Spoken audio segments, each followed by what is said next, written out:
voy a realizar una estimación similar, en este caso por aproximando el área por exceso, ¿de acuerdo?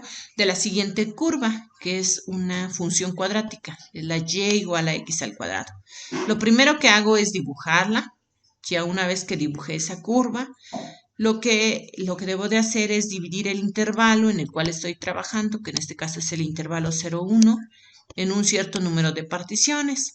En este caso consideré únicamente 4 particiones.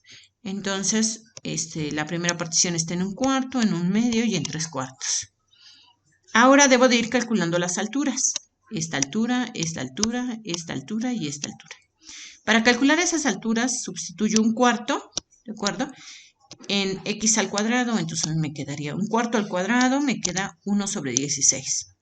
Luego tomaría yo el que sigue, que es 1/2, pero 1/2 también se puede escribir como 2/4. Entonces escribo 2/4 elevado al cuadrado y me quedan 4/16. 3/4.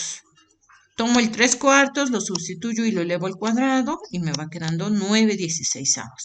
Y finalmente que lo puedo escribir como 4/4, lo elevo al cuadrado y pues me da 1.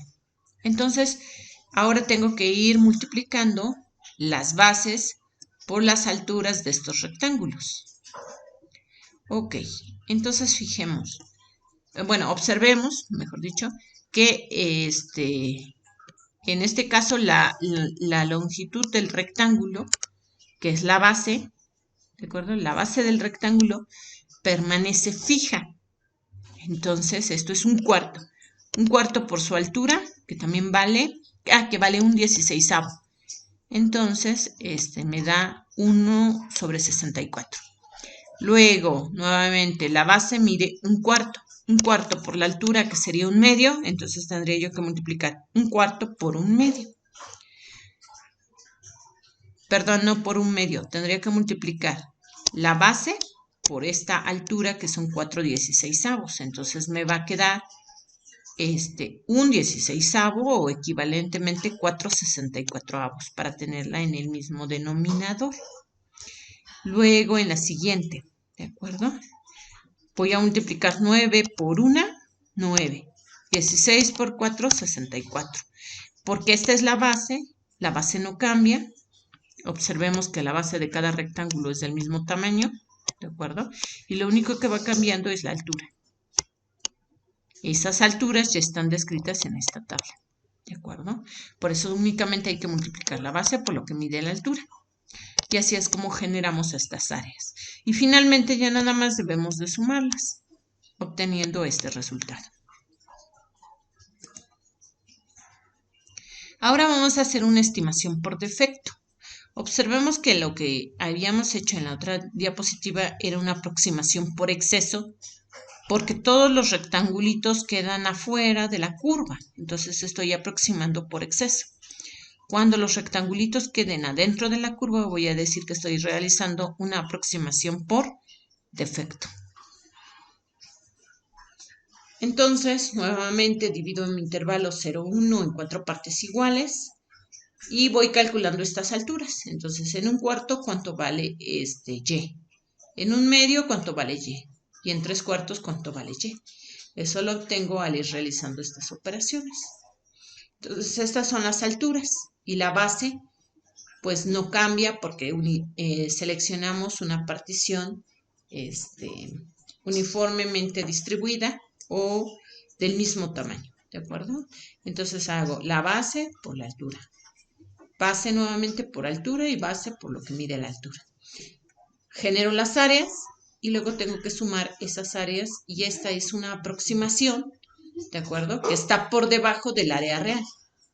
Está por debajo del área real porque claramente estas secciones triangulares que tengo aquí, ¿de acuerdo?, son un error en mi aproximación.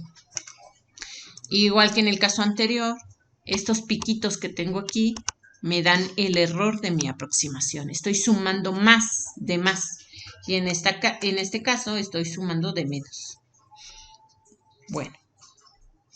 Entonces, como ya habíamos comentado al principio, resulta que si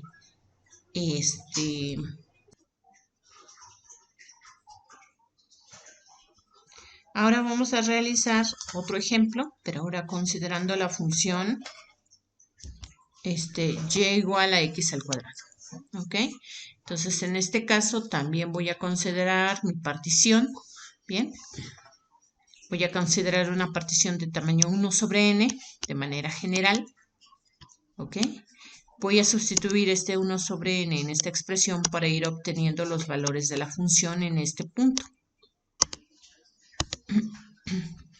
Entonces resulta que mi base también es de tamaño n y debo de multiplicar por la altura, que es de tamaño 1 entre n al cuadrado. Entonces 1 entre n al cuadrado. ¿De acuerdo? Aquí tendría yo 4 entre n al cuadrado por 1 sobre n. Voy realizando los productos. ¿De acuerdo? Y me quedarían estas expresiones. Bien. Voy a sumar todas estas y las voy a agrupar y a factorizar los términos que se puedan factorizar. Entonces me doy cuenta que me queda la expresión como 1 más 2 al cuadrado más 3 al cuadrado y así sucesivamente hasta llegar al n al cuadrado. Entonces, cuando yo cuando yo sumo estos términos elevados al cuadrado, también tengo una fórmula para la suma.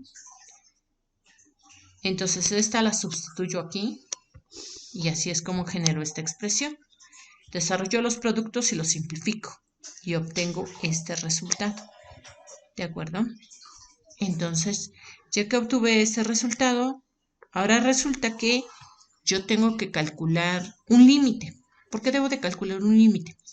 Debo de calcular un límite porque yo deseo que estas expresiones, estas n que tengo acá, ¿de acuerdo?, sean cada vez más finas y más pequeñas. Por lo tanto, debo de calcular el límite cuando el número de particiones crece mucho. Por eso tomo el límite cuando n tiende a infinito. Entonces calculo ese límite y me da el valor de 1/3. Eso significa que el área de esta función en este intervalo es igual a 1/3. En este caso ya no solamente la estimé, sino en este caso ya la aproximo de una manera mucho mejor al suponer que el número de particiones que estoy considerando son cada vez más pequeñas.